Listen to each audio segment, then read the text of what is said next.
family members and attorneys for LaKen Woods are speaking out, and they did so on the steps of JSO headquarters following the release of the body-worn camera video.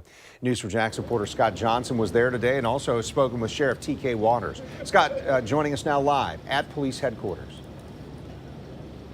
Can family members and their lawyers say that JSO unnecessarily brutalized LaKen Woods, and they are questioning if they had the justification to pull him over in the first place.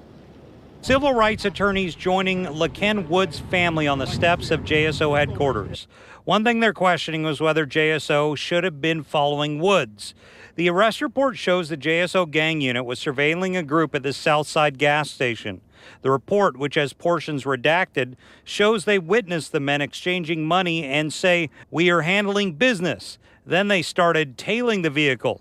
During a search, they found a gun and drugs inside. Floors of a cookie. It's meth.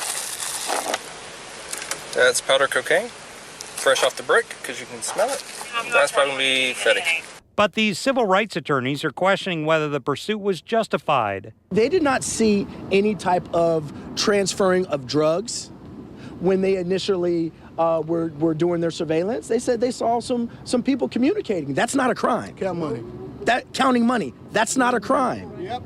Okay, and then they pursued them and said, oh, well, one doesn't have a seatbelt on. Okay, well, if that's the reason that you're using to pull these individuals over, then the pastor can get out the car and leave. Then they started questioning the release of body-worn camera video and say Woods, who's on probation for a robbery conviction in Tallahassee involving a homicide, did not commit a crime by running. They saw his waist.